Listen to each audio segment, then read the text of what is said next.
ఎక్కడున్నారా? రారా బయటికి. రే సోమనాథం,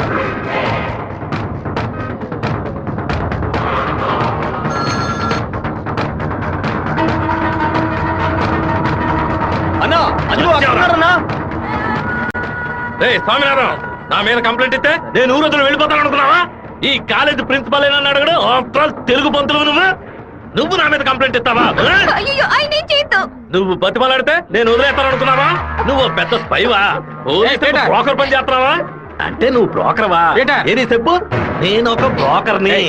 వద్దు బేట, వదిలే. వీడి వల్ల నేను 7 ఊసలు లెక్కింటాను సార్. మీరు వెళ్ళండి సార్. ఏది నువ్వు చెప్పు. నేను ఒక బ్రోకర్ని చెప్పు కదా. అయితే ఓ పని చేయి, అందరూ చూస్తుండగా బోర్డు మీద నేను ఒక బ్రోకర్ని అని రాసిరా. క్షమాపణ వేడుకుంటాను. రాయొద్దండి. ఎందుకురా మొత్తం పోయిందే.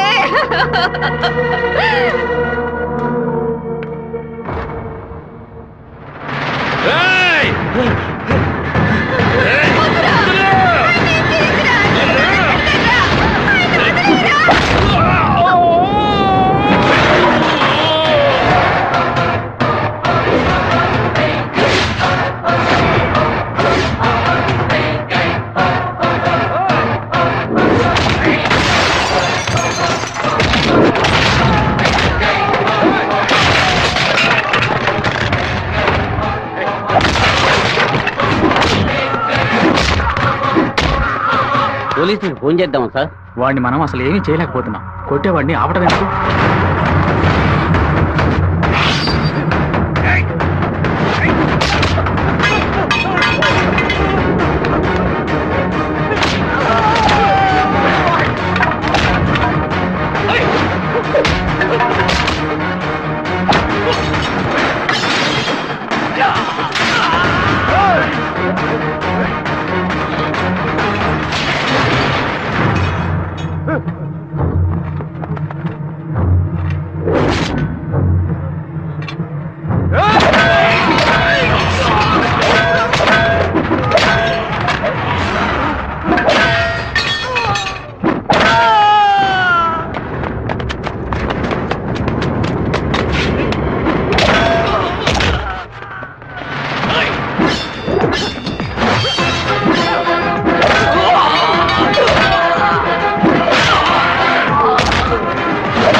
బాబు, నువ్వు ఇక్కడి నుంచి వెళ్ళిపో.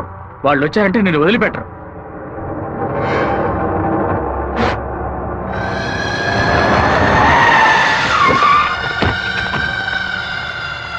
ఆడే అన్న నరకండి రావండి.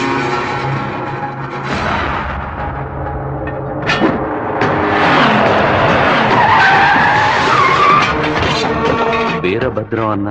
రే రే ఆగరా.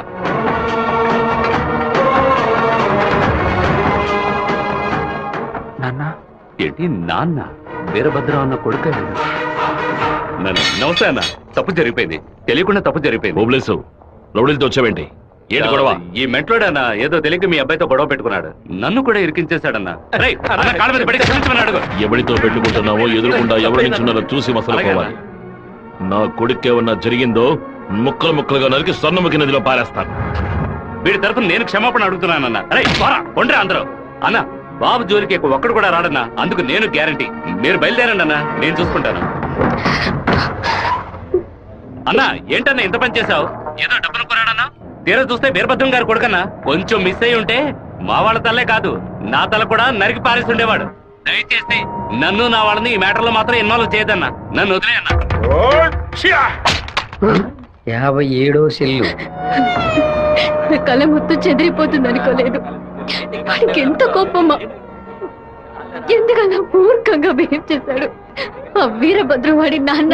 టెన్షన్ అవ్వదు, పెద్ద తప్పు చేశాను. మెంటల్లా మాట్లాడుకో. నా ప్రేమ మొత్తం నా మనసులో దాచిపెట్టుకుంటాను. అతనికి ఏం చెప్పను. నా కళ కళ్ళైంది. ఏంటన్నా ఇంత పెద్దరాడే? రాజశేఖరం గారు తిరుపతి పక్కన 7 కోట్ల రూపాయలకు ప్రాపర్టీ కొంటున్నట్ట. ఈ రోజే రిజిస్ట్రేషన్ అట. ఆ దండపాణి గారు వచ్చి చెప్పాడు. తిరుపతి కాళహస్తి మధ్యలో 120 ఎకరాలంట. ఏ రిజిస్ట్రేషన్ ఆఫీస్? చెప్పన్నా. తిరుపతిలో స్థలం కొనుక్కుంటున్నాను. ఆ. రిజిస్టర్ ఆఫీస్కి వచ్చాయి. ఓకే ఓకే అన్న. లెక్క పెట్టుకోండి.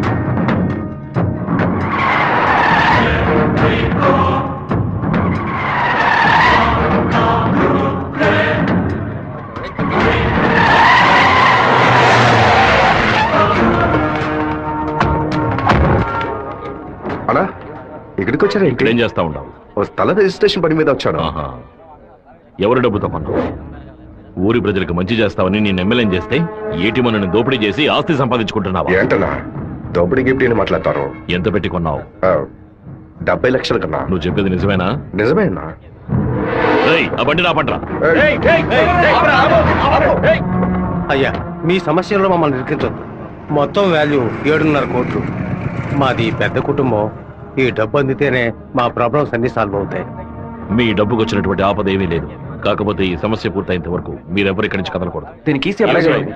ఎక్కడి నుంచి వచ్చాయి నీకు 7,30,00,000 రూపాయలు? కలపగొట్టు నుంచి వచ్చిందా, ఎరువు కొట్టు నుంచి వచ్చిందా? లేదన్నా, భార్య నగలమ్మేను. వ్యవసాయంలో కొంచెం డబ్బు వచ్చింది. ఓహో, నీ పెళ్ళం 40 కిలోల బంగారం తీసుకొచ్చిందా? ఏంటన్నా కొంచెం మర్యాద ఇస్తే ఓవర్గా మాట్లాడుతున్నావు. అనంతపురానికి నేను ఎమ్మెల్యేనా మీరే ఎమ్మెల్యేవా? అన్నిటికీ సంజాయిషులు చెప్పాలా? అందరూ ఇంటి నుంచి డబ్బు తీసుకొచ్చే పార్టీ పడుతున్నారా? ఏయ్!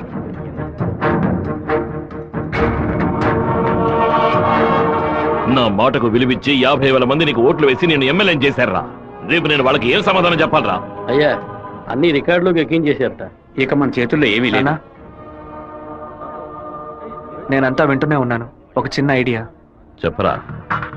ఇతను అక్రమంగా సంపాదించిన ఆస్తులన్నీ మన ఊరు ప్రజలకి, పంచాయతీకి రాసి చేయొచ్చు. వెంటనే అలా చేయడం కుదురుతుందా? చేయొచ్చు అన్న. దానికి స్టాంప్ డ్యూటీ తక్కువే. 10 నిమిషాల్లో డాక్యుమెంట్ రెడీ చేస్తాను. సరే చెయ్యి. అన్నా, 100 రూపాయల స్టాంప్ పేపర్ తీసుకొని నేను చెప్పేది కొట్టండి. అనంతపురం జిల్లా పులివెందుల గ్రామం వెంకయ్య వీధికి చెందిన శుంకర సుందరమూర్తి గారి పెద్ద అబ్బాయి రాజశేఖరం అనబడే నేను మనస్ఫూర్తిగా రాసిచ్చినది ఏమనగా, తిరుపతి పక్కనున్న సర్వే నంబర్ 141, 142, 143 కిందకు వచ్చి 120 ఎకరాల భూమిని అనంతపురం జిల్లా వాసులకి హృదయపూర్వకంగా రాసిస్తున్నాను. రెడీ నాన్న? లోపలికి వెళ్ళి సంతకం పెట్టు, లేదా గవర్నమెంట్ జీబ్ లో పోయి చువ్వలు లెక్క పెట్టాలి. వెళ్ళు.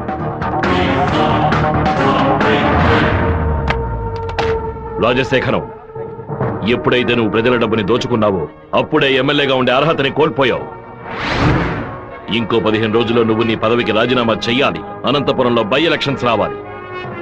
ఇలా చూడు, నువ్వు రాజీనామా చేసినా బై ఎలక్షన్స్ వస్తాయి, నువ్వు చచ్చిపోయినా వస్తాయి. వెళ్ళు.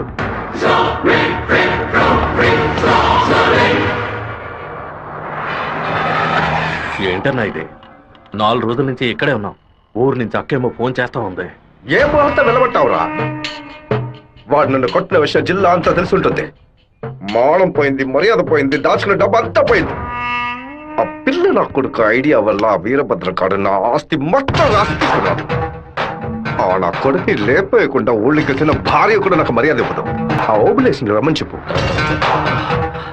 హైదరాబాద్ లో మన పార్టీ మీటింగ్ వెళ్తున్నాను. రేపటికల్లా ఆ వీరభద్ర కొడుకు చావాలి. అన్నా, మళ్ళీ తప్పు చేద్దాం. నేను నిన్ను చేయమంటల్లా. బెజవాడి నుంచి మనుషులు రప్పిస్తాను. నువ్వు నీ వాళ్ళు మూల నుంచి చూడండి, మధ్యలో దూరి కెలక్కండి. సరే అన్న. మనల్ని వీడి వీరభద్రాన్న కత్తికి బలి చేసేలా ఉన్నాడు. రేపు ఉదయం లేవగానే ఈ ఊరి నుంచి ఎస్కేప్ అయిపోవాలి.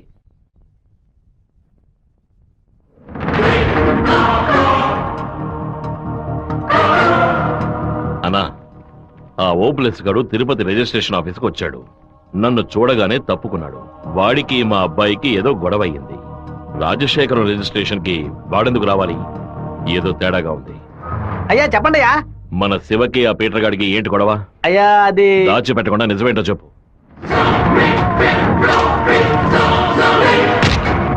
నా దగ్గర దాచేశారు కదూ. కావాలని గొడవ పెట్టుకున్నాడు. ఇందులో ఏదో మతలబు ఉంది. టీ మొహాన్న పోసిన ఆ నిమిషంలోనే వాడి చేతి నరికి పారేస్తుండాలి. గొడవలేం పెట్టుకోవద్దని మనమే కదే చెప్పండి. అవును, నేను ఒక బుద్ధి లేని మనిషిని. నా మాట గౌరవం ఇచ్చే నా కొడుకు ఊరికే ఉన్నాడు. రండి, ఆ ఓబ్లేస్ గారిని కలిసొద్దాం. ఏంటన్నా సడన్ గా ఈ ట్రిప్ ఏంది? రే డోంగ్రే, కొడుకు ఏదైతే అప్పకి ఎక్కడో మండుద్రా. అందుకే మనం అసలు ఈ ఊళ్ళో లేవు. చూసావా అందులోనే లైన్ లోకి వచ్చేసాడు. అన్నా చెప్పన్నా. ఓబ్లేస్ ఎక్కడున్నావు? వైజాగ్ లో ఉన్నా అన్న. ఏదైనా పరిపడిందన్నా? నేను ఇప్పుడు ఫోన్ కట్ చేస్తాను. నువ్వు అక్కడ ఉన్న ల్యాండ్ లైన్ నుంచి నాకు ఫోన్ చేయి. ఎందుకన్నా? నువ్వు వైజాగ్ లోనే ఉన్నావా లేదా అని తెలియద్దు. ఇప్పుడే అన్నారు, రేణు కూడా దాటి పెడుతున్నాను. ఎందుకు అబద్ధం చెప్పావు? దొరికిపోయావు. నాకు దీనికి ఏ సంబంధం లేదన్నా. ఆ రాజశేఖరమే బెదవాడినిచ్చి బందర్ నుంచి మనుషులు రప్పించి బాబు నిజాలని చూస్తున్నాడు. ఏమన్నావురా? ఈ విషయం మీకు తెలీదా? నా కొడుకు ఒంటి మీద చిన్న గీత పడినా సరే తిరుపతిలో ఉన్న రౌడీలందరినీ ముక్కలు ముక్కలుగా నరికి పారేస్తానా? రారా తిరుపతికి.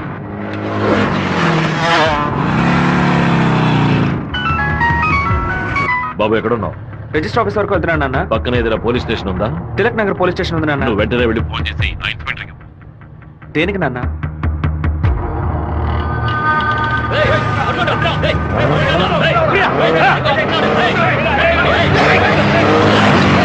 మాధవరావు ఎక్కడున్నావు? విషయం ఏంది బావా?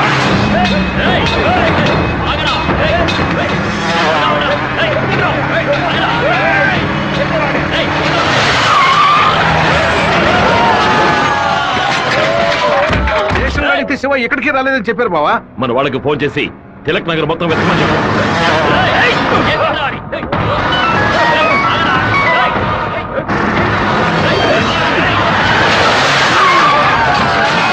చెప్పండి అన్నా. తిరుపతిలో మీ వాళ్ళకి ఫోన్ చేసి అన్ని చోట్ల వెతకమని చెప్పు. పీటర్,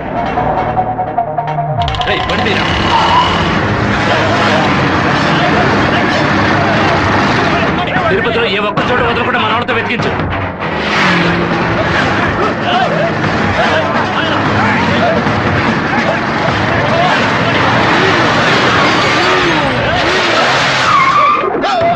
అడికి ఏదైనా అయితే మనల్ని వేసేస్తారు. నేను ఆ కొండపైకి వెళ్ళి చూస్తాను. మీకు ఏదైనా తెలిస్తే నాకు ఫోన్ చేయండి. అలాగేనా?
సరేనండి, చెప్పేస్తా. తమ్ముడు, మన అబ్బాయి నరికేసే కదా వచ్చాడు, ఓటం పాలయ్యి రాలేదు కదా. ఏ గొడవలకైతే పోకూడదు అని నా బిడ్డ దూరంగా ఒదిగి ఒదిగి ఉన్నాడు. వాడే కత్తి పట్టుకునేలా చేశారు. ఇలా చూడు ఓబులేసు, రోడ్లో వచ్చేపోయే వాళ్ళందరూ సెల్ తో ఫోటోలు తీశారు. ఈవినింగ్ పేపర్ లో న్యూస్ వచ్చేస్తుంది. ఖచ్చితంగా రిమాండ్ చేసే తీరాలి. కేసు రాసేటప్పుడు పర్సనల్ మోటివ్ వేయలేదు, ఆత్మరక్షణ కోసమే నరికాడని రాయి. మెయిన్ మ్యాటర్ లో నరికినోడే స్వయంగా సరెండర్ అయ్యాడు అని అండర్లైన్ చేసి మరీ రాయి. అప్పుడేనయ్యా బాబుని బెయిల్ మీద విడిపించగలం. ఎంతో చెప్పి చూశానన్నా, 15 రోజులు రిమాండ్ లో ఉంచి తీరాలని ఇన్స్పెక్టర్ అంటున్నాడన్నా. నా మనుషులు 4 లోపల సబ్ జైల్లో ఉన్నారన్నా. బాబుని జాగ్రత్తగా చూసుకుంటారు. అన్నీ నాకు తెలియకుండా దాచిపెట్టేశాను. రాజకీయ నాయకులను నమ్ముకునే మేము పొట్ట కడుపుకుంటున్నాం. నన్ను ఏం చేయమంటావన్నా? క్షమించన్నా. వెళ్ళు వెళ్ళు. రాజశేఖర్ ఇప్పుడు ఎక్కడ ఉన్నాడు? పార్టీ మీటింగ్ అని హైదరాబాద్ వెళ్ళాడు. చిన్నగా హైదరాబాద్కి పోనిపో. వాడు శాస్త్రసభ నుంచి బయటకు వచ్చేటప్పుడు అక్కడే వాడిని నరికి పారేస్తా. నాన్న మీరేం టెన్షన్ అవ్వకండి. మీరు కంగారు పడితే వాళ్ళు వేసిన ప్లాన్లో సగం గెలిచినట్టే. మీరు ఊరికి బయలుదేరండి. తర్వాత ఏం చేయాలో మెల్లగా ఆలోచించుకోవచ్చు. అయ్యా టైం అయింది, కోర్టుకు తీసుకెళ్ళాలి.